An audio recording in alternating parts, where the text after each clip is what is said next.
ओम शांति। 29 जून 2022। बाबा के महावाक्य। मीठे बच्चे, तुम्हें किसी से भी जास्ती डिबेट नहीं करनी है। सिर्फ बाप का परिचय सबको दो। प्रश्न। बेहद के बाप को मातेले बच्चे भी हैं तो सौतेले भी हैं। मातेले कौन?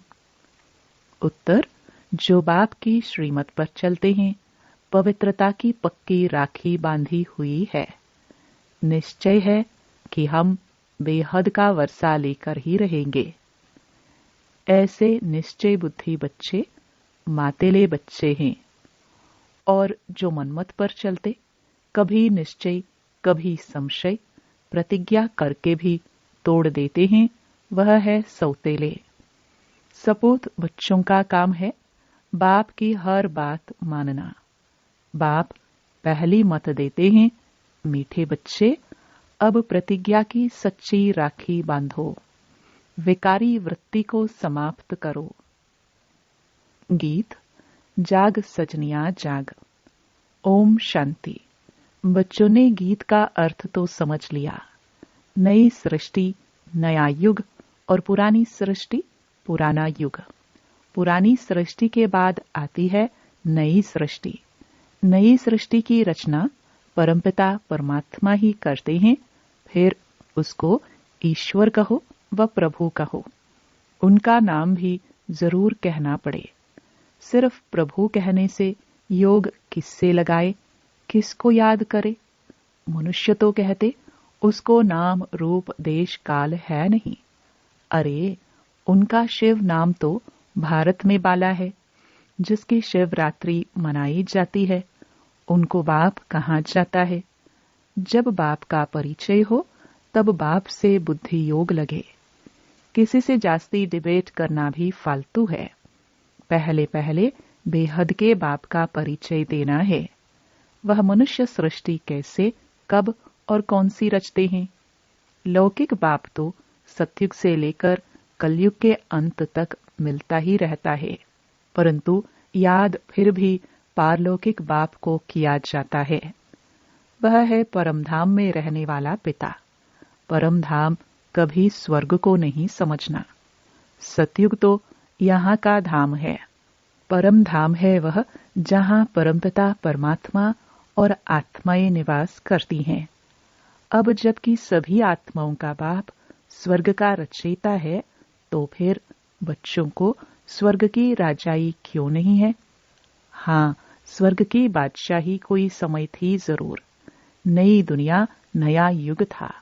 अभी पुरानी दुनिया, पुराना युग है। बाप ने तो स्वर्ग रचा, अब नरक बन गया है।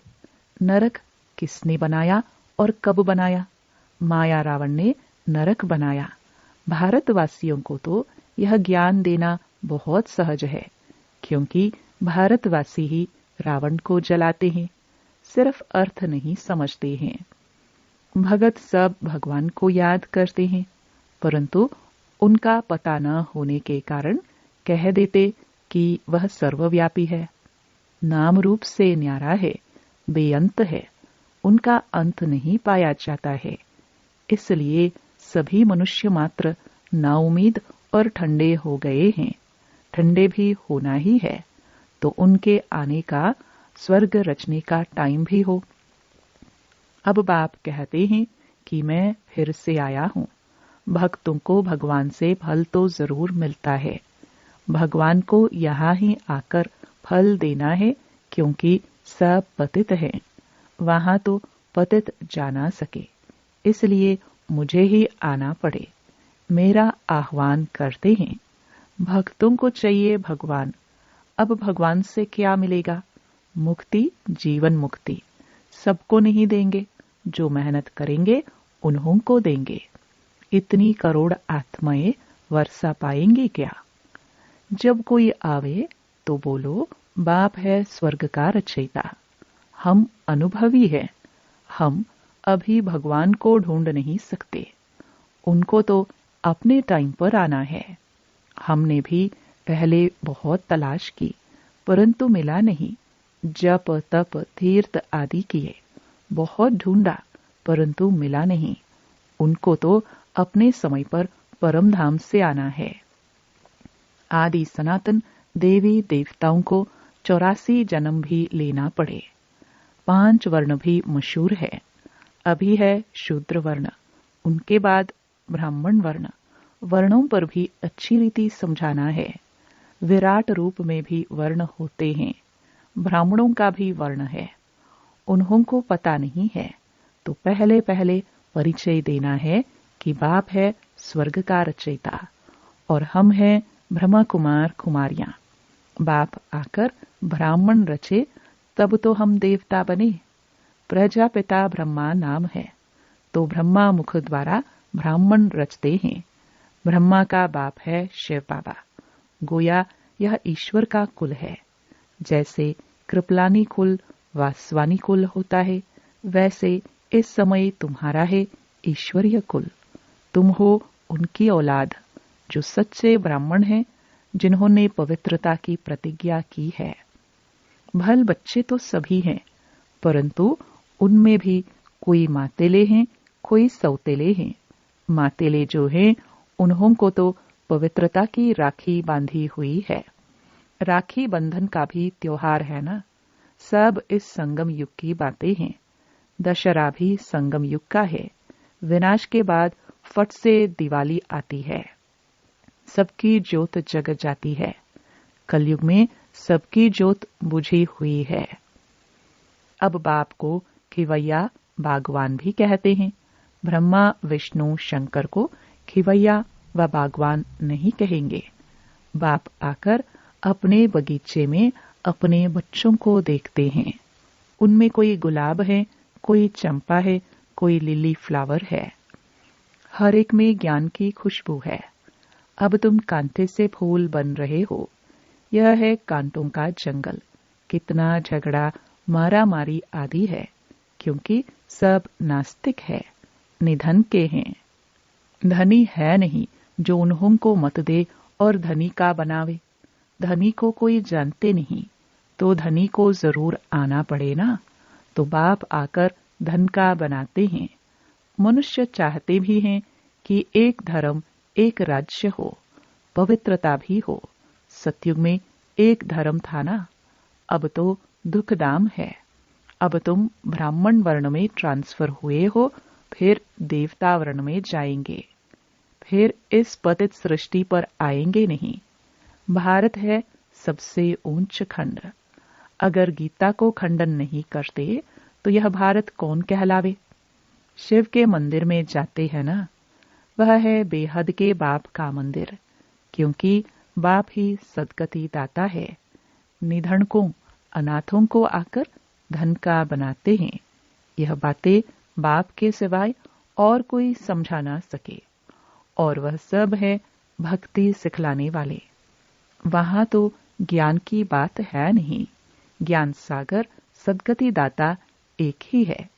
मनुष्य कब सदगति के लिए गुरु बन न सके। ऐसे तो कोई हुनर सिखलाने वाले को गुरु कह देते हैं, परंतु वह गुरु सारी सृष्टि की सदगति कर नहीं सकते। भल कहते हैं कि हमको साधु आदि से शांति मिलती है, परंतु अल्पकाल के लिए। फिर सन्यासी कहते हैं कि स्वर्ग का सुख तो काग विष्टा के समान है। फिर सन्यासियों द्वारा जो शांति मिले वह भी काग विष्टा के समान ही होगी। मुक्ति तो देते नहीं है ना। मुक्ति जीवन मुक्ति दाता तो एक बाप ही है। श्री कृष्ण से सभी का बहुत प्यार है, परंतु उसको पूरा जानते नहीं है। अब बाप समझाते हैं कि सतयुग में कृष्णपुरी थी, अब तो कंसपुरी हो गई है। अब बाप आकर फिर कृष्णपुरी बनाते हैं। फिर आधा कल्प के बाद रावण राज्य नरक बन जाता है। आधा कल्प है सुख, आधा कल्प है दुख। सुख का समय जास्ती है, परंतु सुख दुख का खेल तो चलता रहता है। इसको सृष्टि चक्र कहा जाता है व हार जीत का खेल कहा जाता है। सन्यासी समझते हैं कि हम मोक्ष को पालेंगे, परंतु मोक्ष को कोई पा नहीं सकते, इस राज को कोई जानता नहीं है।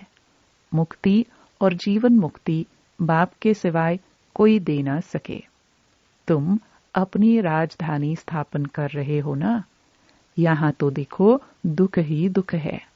अब हम बाप की मदद से स्वर्ग बना रहे हैं, फिर हम ही मालिक बन राज्य करेंगे और बाकी सबको मुक्ति धाम में भेज देंगे। वह फिर अपने समय पर आएंगे। जब वह भी उतरेंगे तो पहले सुख में आएंगे, फिर दुख में। भक्ति मार्ग में जप तप माला आदि फेरते हैं ना। कहते भी हैं कि एक को याद करना चाहिए, इसमें देह अभिमान को छोड़ना पड़े, परंतु कोई छोड़ता नहीं है। बाप कहते हैं कि अब सभी को वापस जाना है। बाप बच्चों से ही बात करते हैं। बच्चों में भी कोई सौतेले है, कोई तो मातेले हैं। सौतेले वह हैं जो पवित्रता की राखी नहीं बांधते हैं। मातेले को तो निश्चय है कि हम तो वर्षा लेकर ही छोड़ेंगे। बाकी कोई कोई तो फेल होते हैं। कच्चे पक्के नंबरवार तो होते हैं। पक्के जो होंगे वह स्त्री बच्चों आदि सबको लेकर आएंगे, आप समान बनाएंगे। हंस बगुले तो इकट्ठे रह न सके। बड़ी जिम्मेवारी है बाप के ऊपर। सबको पवित्र बनाना यह बाप का काम है। इसलिए बाप कहते हैं दोनों पहिया एक साथ चलो। स्त्री और पति साथ साथ चलते तो गाड़ी ठीक चलती है। चलो हम दोनों पवित्रता का हथियाला बांधते हैं। अब हम पवित्र बन बाप से वर्षा जरूर लेंगे। ब्रह्मा के बच्चे बने तो भाई बहन हो गए, फिर क्रिमिनल असल्ट हो ना सके, विकार में तो जा ना सके। यह ईश्वरीय लॉ कहता है। अभी बाप कहते हैं कि विष पीने पिलाने की वृत्ति तोड़ देनी है। हम एक दो को ज्ञानामृत पिलाएंगे। हम भी बाप से स्वर्ग का वर्षा लेंगे। सपूत बच्चों का काम है बाप का कहना मानना। जो नहीं मानते वह कपूत ही ठहरे। कपूत बच्चों को वर्षा देने में बाप जरूर आनाकानी करेंगे। तुम ब्राह्मण देवता बनने वाले हो तो तुम्हें अपनी स्त्री को भी ज्ञानामृत पिलाना चाहिए। जैसे छोटे बच्चों को नाक पकड़कर दवाई पिलाई जाती है। स्त्री को कहो कि तुम जानते हो कि यह पति तुम्हारा गुरु ईश्वर है, तो जरूर हम तुम्हारी सद्गति करेंगे ना। पुरुष तो झट स्त्री को आप समान बना सकता है, स्त्री पुरुष को जल्दी नहीं बना सकेंगी। इसलिए अबलाओं पर बहुत अत्याचार होते हैं। बच्चियों को बहुत मार खानी पड़ती है। तुम्हारी रक्षा गवर्नमेंट भी कर नहीं सकेगी। वह कहेगी कि हम तो कुछ नहीं कर सकते। बाप तो कहेंगे बच्चे श्रीमत पर चलो तो तुम स्वर्ग के मालिक बनेंगे। अगर कपूत बने तो वर्षा गवा देंगे। वहां लौकिक बाप से बच्चे हद का वर्षा लेते हैं और यहाँ सपूत बच्चे बेहद के बाप से बेहद का वर्षा लेते हैं। इसको कहा जाता है दुख दाम। यहाँ तो तुमको सोना भी नहीं पहनना है, क्योंकि इस समय तुम बेगर हो। दूसरे जन्म में तुमको एकदम सोने के महल मिलते हैं, रतन जड़ित महल होंगे। तुम जानते हो कि हम अब बाप से 21 जन्म का वर्षा ले रहे हैं। भक्ति मार्ग में मैं सिर्फ भावना का फल देता हूँ। वह तो जानते नहीं कि श्री कृष्ण की आत्मा कहाँ है, गुरु नानक की आत्मा कहाँ है। तुम जानते हो। अब वो सब पुनर्जन्म लेते लेते तमो प्रधान बन गए हैं। वह भी सृष्टि चक्र के अंदर ही है। सबको तमो प्रधान बनना ही है। अंत में बाप आकर फिर सभी को वापस ले जाते हैं। अच्छा, मीठे मीठे सिखिलदे बच्चों प्रति माता पिता बाप दादा का याद प्यार और गुड मॉर्निंग। रूहानी बाप की रूहानी बच्चों को नमस्ते। धारणा के लिए मुख्य सार। पहला, अब पवित्रता का हथियाला बांधना है। देह अभिमान को छोड़ विकारी वृत्तियों को चेंज करना है। दूसरा, बाप की श्रीमत पर चल सपूत बच्चा बनना है। ज्ञानामृत पीना और पिलाना है। स्वयं में ज्ञान की खुशबू धारण कर खुशबूदार फूल बनना है। वरदान, यथार्थ याद और सेवा के डबल लॉक द्वारा निर्विघ्न रहने वाले फीलिंग प्रूफ भव। माया के आने के जो भी दरवाजे हैं उन्हें याद और सेवा का डबल लॉक लगाओ। यदि याद में रहते और सेवा करते भी माया आती है तो जरूर याद अथवा सेवा में कोई कमी है। यथार्थ सेवा वह है जिसमें कोई भी स्वार्थ न हो। अगर निस्वार्थ सेवा नहीं तो लॉक ढीला है और याद भी शक्तिशाली चाहिए। ऐसे डबल लॉक हो तो निर्विघ्न बन जाएंगे। फिर क्यों क्या की व्यर्थ फीलिंग से परे फीलिंग प्रूफ आत्मा रहेंगे। स्लोगन, स्नेह और शक्ति का बैलेंस ही सफलता की अनुभूति कराता है। मातेश्वरी जी के अनमोल महावाक्य।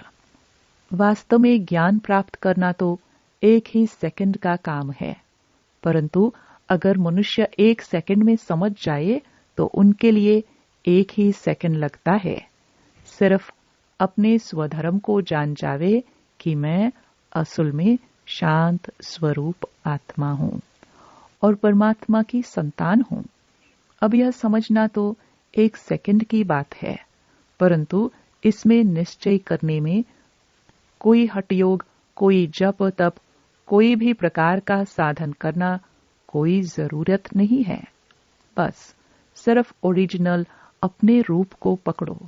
बाकी हम जो इतना पुरुषार्थ कर रहे हैं वो किसके लिए?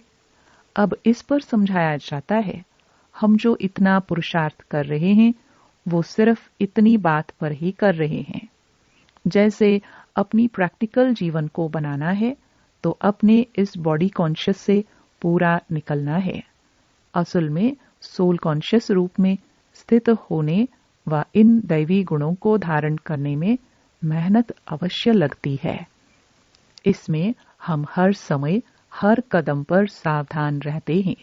अब जितना हम माया से सावधान रहेंगे तो भल कितनी भी घटनाएं सामने आएंगी मगर हमारा सामना नहीं कर सकेगी। माया सामना तब करती है जब हम अपने आप को विस्मृत करते हैं। अब यह जो इतनी मार्जिन है सिर्फ प्रैक्टिकल लाइफ बनाने की, बाकी ज्ञान तो सेकंड की बात है। अच्छा, ओम शांति।